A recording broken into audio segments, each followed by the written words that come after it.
We're about to start. It's gonna get another minute.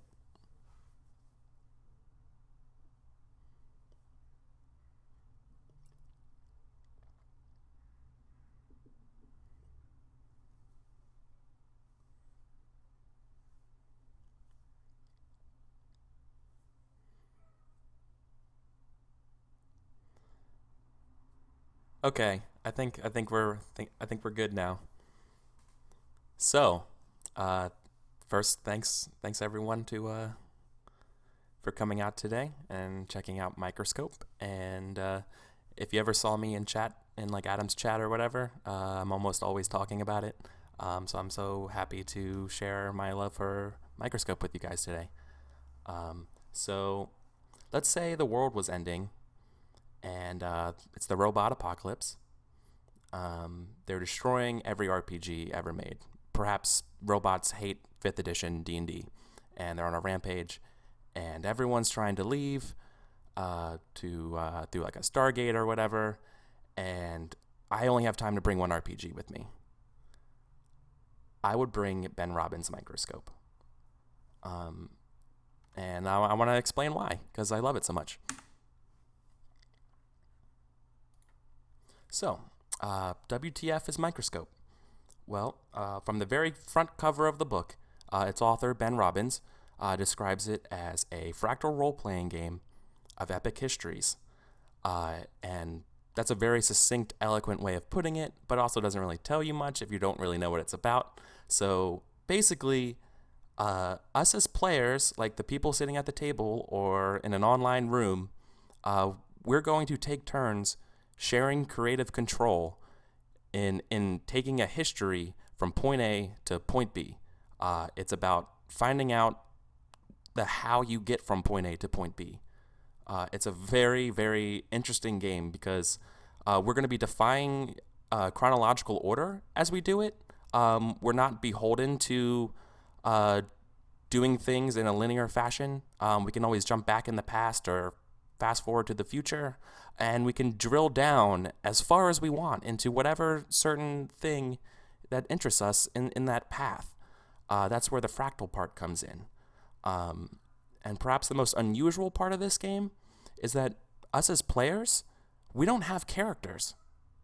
There's no character sheet. There's not even any dice. And there's not even a GM. There's nobody setting up an adventure or coming up with an amazing story. There's just 4 people sitting at a table with some index cards, and that's it. And these amazing stories can emerge from it. So we're gonna go look at the 3 questions, which is an examination of games brought to you by a designer named Jared Sorensen. He's a famous guy way back in the day. He helped found The Forge, which was like an indie community. He also wrote a game called Inspectors, which is super cool. And I think he also worked on Torchbearer by Luke Crane. And he basically puts forward 3 questions in how you look at a game.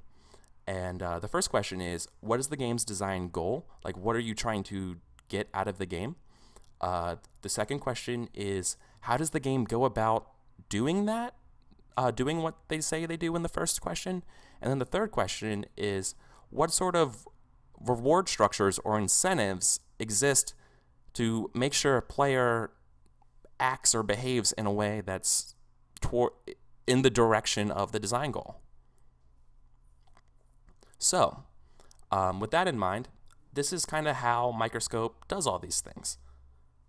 So the first thing it does, the design goal of Microscope is to collaboratively tell a story about a section of history. It doesn't have to tell all of history. You only have to look at a slice, and the length of that slice is totally up to you and up to the group and what everyone finds interesting. How does it do it? How does it let people collaboratively tell a story? It does it by an outside-in approach to history. And what that means is exactly what I was talking about earlier, of having a fixed point A and a fixed point B and examining the in-between of those 2 spaces.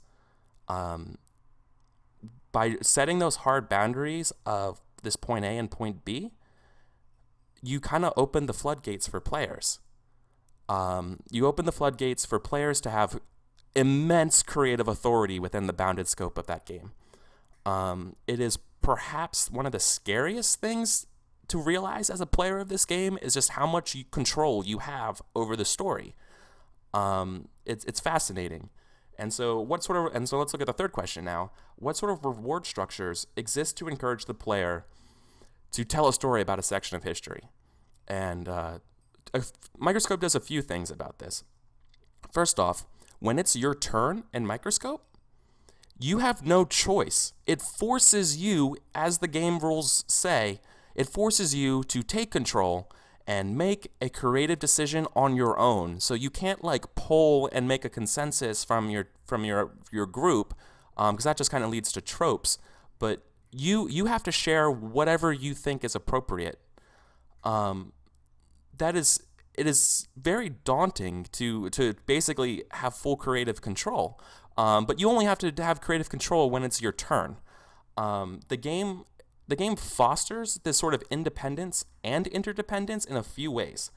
The first way is that because the game is not chronological, so you're not having to respond directly to the person who just put forward something in history, you can always go back in time and examine something else, or go forward in time. So you basically have tremendous creative power, but none of the responsibility, none of the drive to be like, wait, no, I don't like what you just said.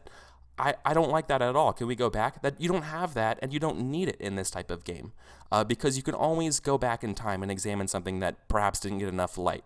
The best example of this is the nuking Atlantis idea. So say you have the amazing city Atlantis, and you're describing it and how amazing and everything's all white marble and there's mermaids and everyone's living there happily, go lucky. And then the next player is like, boom, nuclear bomb goes off and destroys Atlantis. And then you're up and you wanted to talk more about Atlantis. Well, thanks to the non-chronological scope of the game, you can go back and before the nuke talk more about Atlantis. You're not stuck to it. So while the nuke did happen, you're not forced to be like, oh well, I don't want to talk about what happened after the nuke. You don't have to. So it's great. Lastly, besides the setup of the game, the communication of like what you want in the game happens in the game through the game's contextual dialogue.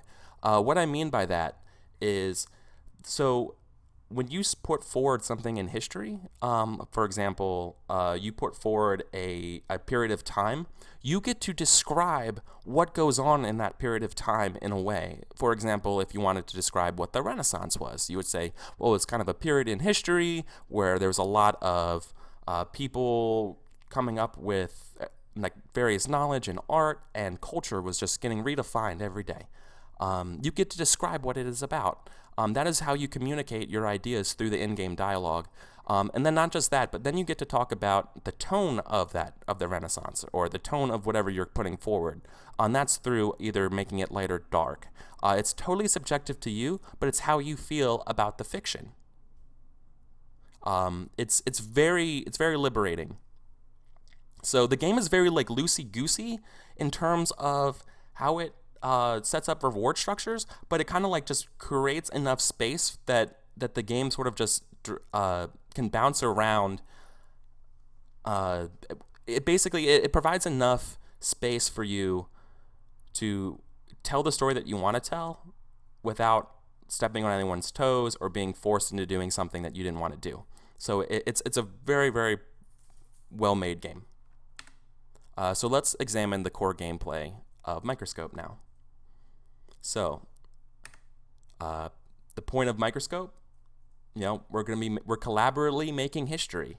So, each round of play, we're going to be taking turns, just filling in a timeline. And we fill in a timeline. We're filling in a timeline with just three types of things. We can fill it in with a period, which is a age of time that's defined by you, the player, that encompasses a certain like key thing. You can think of it as if the entire game was a history book. This is the chapter of a history book. This is your Renaissance. This is, like, for example, that is a period. Living inside periods are things called events. Events are action sequences or events that happen in a period. And you can think of them, continuing with the history book analogy, they're your section names or like your subchapter titles. So, for example, if we're going with the period of Renaissance, an example, an event would be Leonardo da Vinci develops the first flying machine, or invents the first flying machine. That's an example of an event that could exist inside that period. And then the last thing that happens are scenes, and scenes exist inside events. So you can never have an event that doesn't live inside of a period, just how you can never have a scene that doesn't live inside of an event.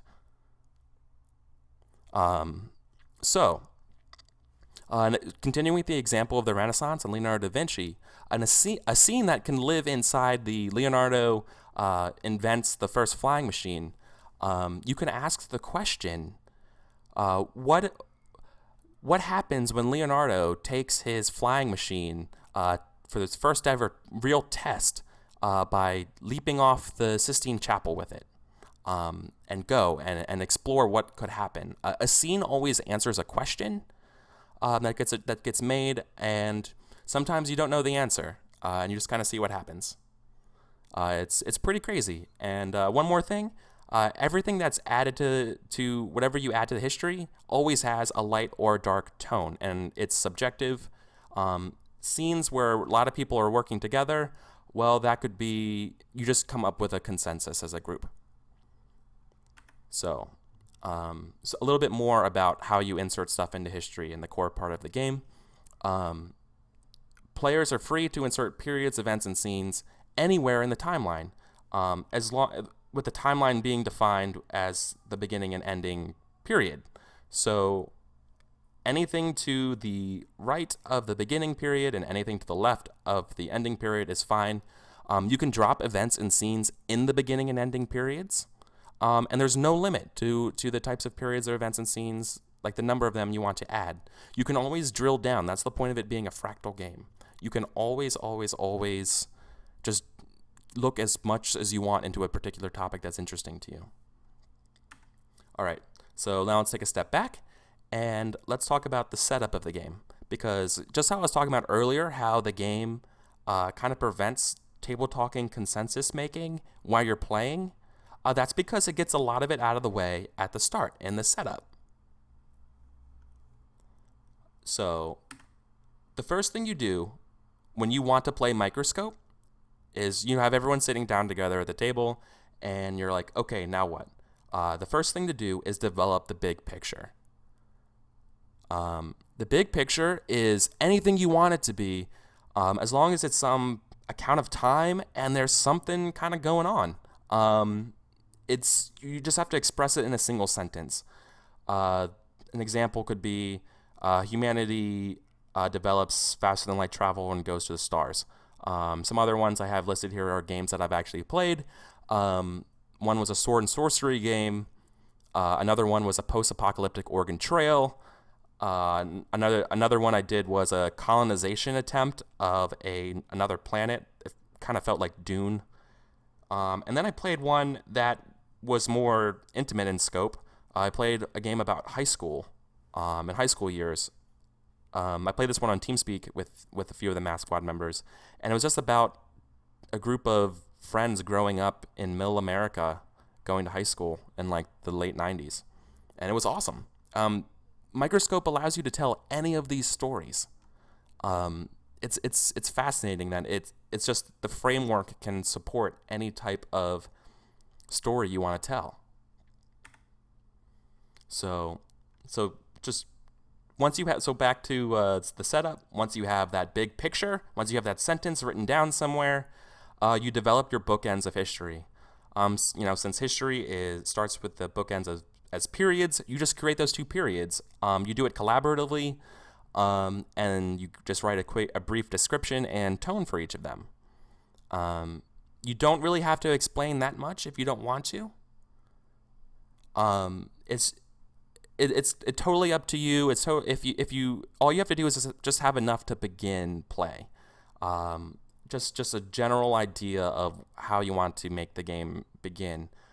You can use illustrative language. For example, you don't have to just say, like if you're doing the example of mankind takes to the stars, you don't have to say mankind develops faster than light travel.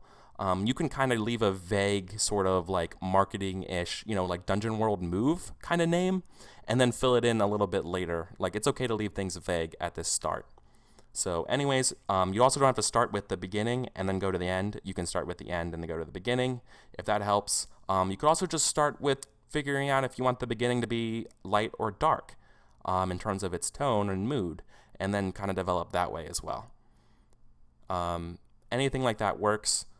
So now we have the basic concept down. Now we have the bookends down. The next thing we do together is perhaps my favorite part of Microscope, and that's the palette. So right now it seems like the game is kind of crazy. It's sort of, you can just submit anything and you just got to roll with it. What really makes the game gel together is the palette. It's just a list of things that people want in the game and don't want in the game. It's just a yes and no list. Whenever you're not sure of what you want to add into the game when it's your turn, look to the palette to get an idea of what people want to see in the game. It's kind of like flags if you ever played other types of story games or anything like that. It's basically just identifying, hey, this is something that I want to explore in this game. Just how the no category is saying, hey, I don't want to explore in this game these sort of things. And in fact, it's forbidden to explore anything in the no category from allowing it in play. And once again, anything that's not specified is totally fair game. So a lot of times you'll get into conversations here about like, someone would be like, you know what, I don't want war in this game, whatever it is. Well, someone else might be like, well, what do you mean by that? What do you mean by war? Do you mean like an external army coming in and invading? Like no civil war? No, like what do you mean? Like no actual fighting? Like what do you mean by war? And then you're like, oh, okay, oh yeah, sure. And then you drill down to what it means so everyone gets on the same page about what exactly you're forbidding. Another good example of this would be no angels or something like from another plane that comes in, or like no aliens, like no external invasion from a crazy interdimension or something like that, right? Like you can specify these types of things. The best types of games typically have 2 to 3 decisions per person. A lot of times you can be super open-ended, and you could be super laid back and not really care and just want to see where this game plays out. You can do that, but I strongly encourage you, and the author strongly encourages you, that you develop and come up with a few things to really drill down on the palette, and not leave it blank. A lot of times the no category ends up being things that you've already played before in previous games and you don't feel like exploring it again. For example, like no elves in a fantasy game. You can do that. Like the classic Talaslanta style. So that's the palette, and that's why I love it. It should almost be in every game. It's such a cool idea to be like, I don't want this in my game. I don't want to explore this in this game, in this campaign. I don't want to explore it tonight. I don't want to, and I do want to explore these things. It's great. So let's put it all together. We have a concept, we have the bookends, and we have a palette. And this is an example of a game that I played with some friends in Meat Space. It was the post-apocalyptic Oregon Trail game. I just watched the Fallout 4 trailer. I was super excited, and I was like, yeah, let's do that. Let's do a like radioactive Fallout, like explore, go to Oregon kind of story. We came up with a cool catching title, like The Calm Before the Storm. We described it as sort of civilization right before the apocalypse. We still haven't figured out what the apocalypse will be. And then we knew that we wanted the ending scene to be this thing called New Oregon. No idea what it is. We just know that that's the promised land and it's light. So both of them are light. So the civilization beforehand was light, and New Oregon was also light. So these are okay in tone times. Oh, by the way, you can totally have conflicting tones inside one of each other. So you can have a light scene in a dark period, for example, or you can have a light event in a dark period, or any kind of mixture. It's your interpretation. So anyways, the palette. This was the palette for the game. So remember how I said I was super hyped for Fallout 4?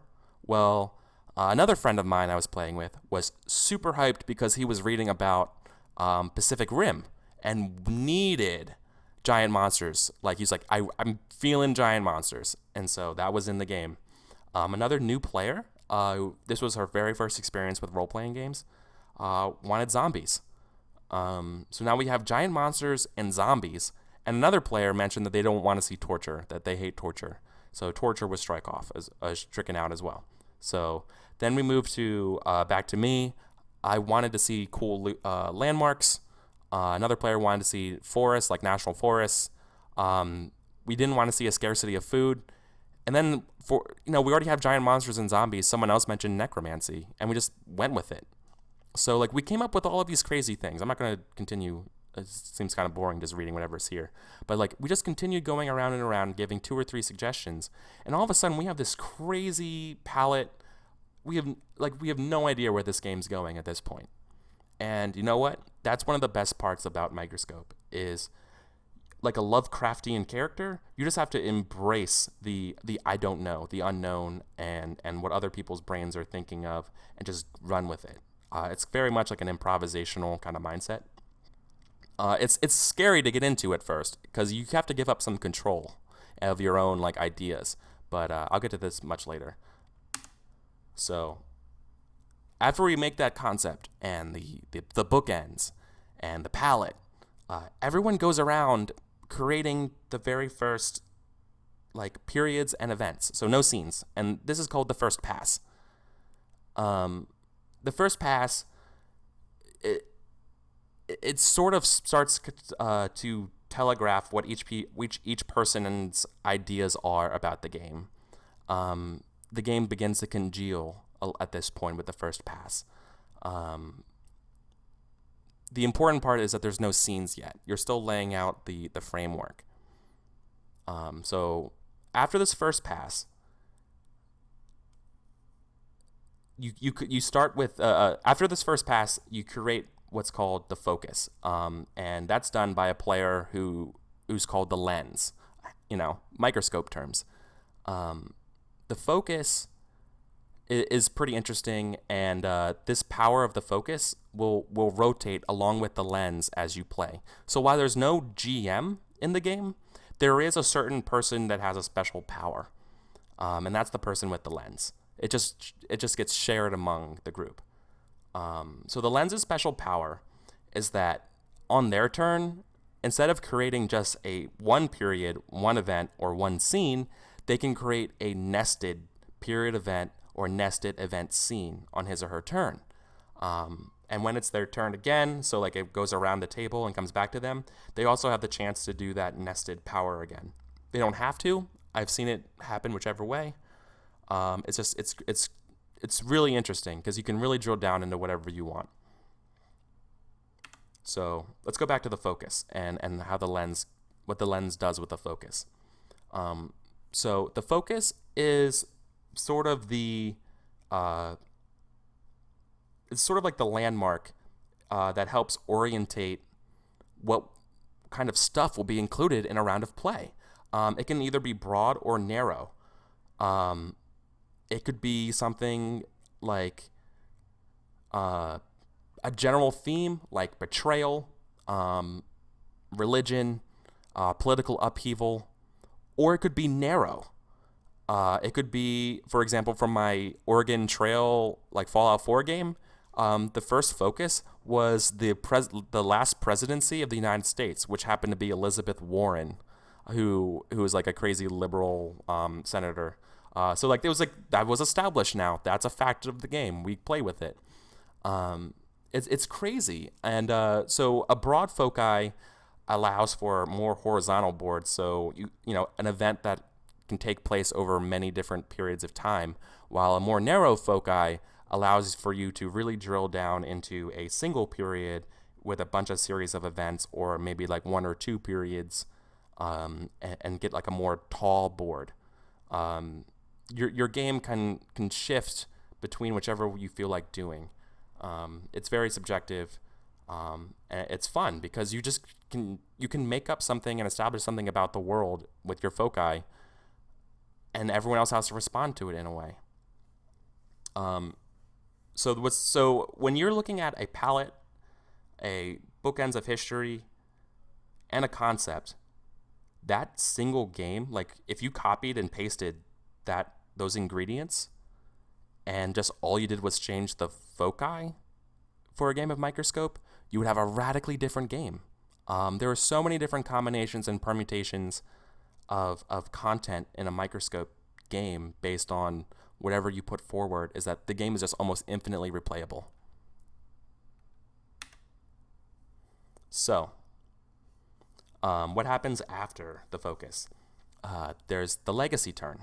So after the lens finishes his or her second turn, so everyone has contributed one thing, and we made it back to the lens, and the lens puts down her nested group of periods, events, or events seen, or just a single thing.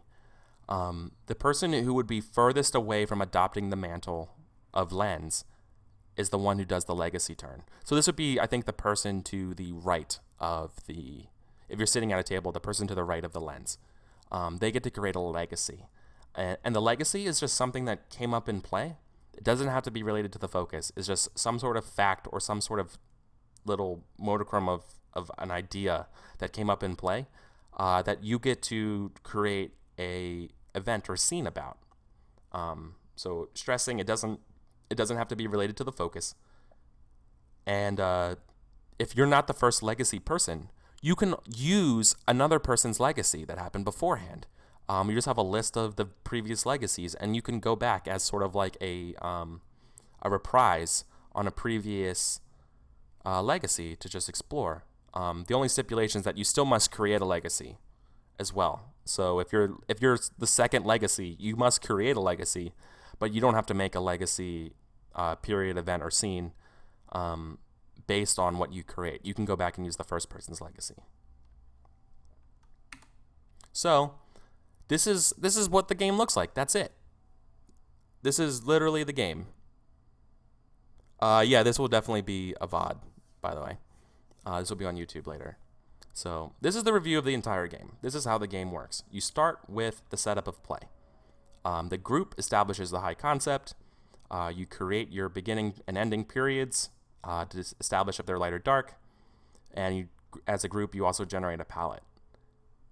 That's where like the group table talk happens.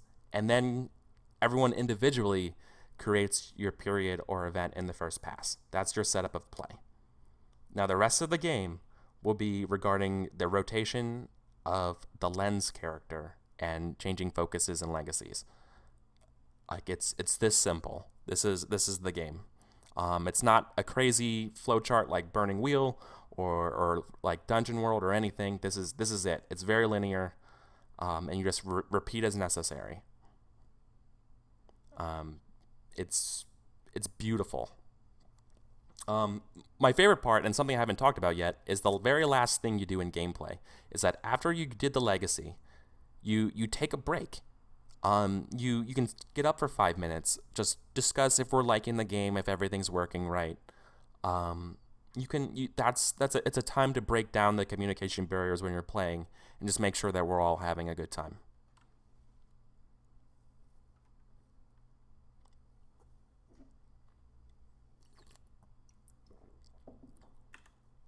So now I want to talk to you about the hardest part of Microscope. Without question, all scenes. Creating a scene is the hardest part because all scenes require a question and end when you have the answer to the question. And a scene's strength is the strength of the question. it is so hard to make a good question. It is easily a skill that will develop over play. Um, when you're playing a scene, for example, an all play scene, that means when it's a scene where everyone participates. You can sort of introduce elements of the game that weren't previously established through how you phrase a question. So let's look at these two examples down here. What does Jack do when he gets home? That's an example of a very vague question, and one that could be pretty easily answered really quickly in a game, because you just say, Jack gets home and he's tired, so he goes to bed. That's it, and the scene's over because we answered the question. But what about this one? How does Jack react after he comes home from his hunting trip drunk and catches his wife in bed with the milkman? Like, I just created drama from nothing. I established that Jack is married. I established that he likes to hunt and drink. And I established that there's something going on with a wife and a milkman, just in this one question. Maybe he's not surprised, and that the wife and the milkman have a deal or something. Maybe he's like super mad. All of these things can happen when you don't know. This is easily, once again, the hardest part of the game. It's also one of the funniest and craziest parts of the game, just because you can get scenes that just give you crazy things. They are huge amounts of inspiration for the rest of the game, because what comes up in play is just inspiration for, hey, I want to explore more about why this person behaved this way in this scene. And then that's your impetus to create another event or another scene in an event about a character that was talked about in another scene. And like the game starts building off each other, and the tapestry just gets woven ever more tighter. It's a beautiful, beautiful thing. So, some general advice. Yeah, the milkman may actually also be the mailman. You never know. So here's some general advice for just playing Microscope. The first part is just remembering that you're a member of a group. This game doesn't have a GM. You're an equal share, the stakeholder. Like, you're an equal % stakeholder of the group as everyone else. While one person may be the facilitator of the game, and that's the person responsible for reading the rules, they're not any more powerful in the game. They're just the person who's explaining the game. So that means you have to be prepared to have your ideas that you put forward to be just smashed into oblivion, or just hijacked and taken in directions you have no idea. That, once again, let's talk about that nuking Atlantis idea. You have to embrace that your little creation gets destroyed by someone else. It's part of the game, because it's no big deal. You can always go back in the past before the destruction and talk about it. You just have to be okay with the game going in a direction that's not how you initially thought it would. Just ride that chaos train to every stop. Trust me, you'll have much more fun than trying to be a control freak. The next best tip about role-playing in general, actually, is just stating the obvious. Perhaps something sets up an event or a scene, and you immediately have an idea in your head, and you're thinking, oh, I shouldn't say that because that's what everyone else is thinking. Say it anyways. You'll be so surprised on how other people what's obvious to you is not obvious to them. It's crazy. It's okay. It's also okay to use tropes. Use simple ideas. You don't have to be super complex in every story. Because once you introduce a concept, if it's simple, people will riff on it. People will twist that in a way that you didn't think of. That's okay, because you gave them something to work with, just how you can riff and twist on someone else's idea. So the next part is stealing ideas. Steal from every piece of media you've ever consumed. As long as it doesn't violate the palette or somebody, like, you're fine. If you want to introduce like a riff off Tom Cruise's Top Gun character in a space game, sure. Like have a Maverick pilot, get super famous or something in your game. Sure, steal that idea. That's okay. The next part is also super important. This is a story game. Sometimes these games are just fireworks and they explode and there's nothing you can do about it. Just admit that, you know what? Together as a group, this game isn't really working out. Just perhaps you guys just aren't getting on the same page. Perhaps there wasn't enough discussion in the palette. Perhaps too many people are not letting go of their own ideas. The game can fail. This is okay. It's okay for a game to fail. It's an option. I've played Microscope maybe 12 times now, and I've seen one game fail. It's very rare, but you know it when it happens. It's okay. So then the last part here, this is something that I want to be super bold about. Microscope is also an amazing tool. Microscope is an amazing game to play with your normal campaign group when you want to develop the setting of your next campaign. So this way, everybody has a sort of equal share in coming up with the world and introducing concepts and ideas, and it all gets prepackaged and ready to go for your next actual campaign. So like if you wanted to make a universe or explain something about planets and stuff in your Stars Without Number game, go ahead. If you want to build a epic Silmarillion-esque fantasy world for your RPG, your next fantasy game, do it. Use Microscope. Oh. Sorry. Just use Microscope as a tool. It's great. Trust me, it's awesome.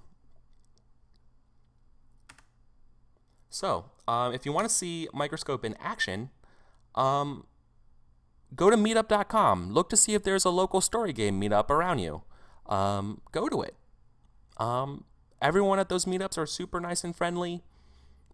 See if there's there. Ask if somebody's willing to run Microscope for you.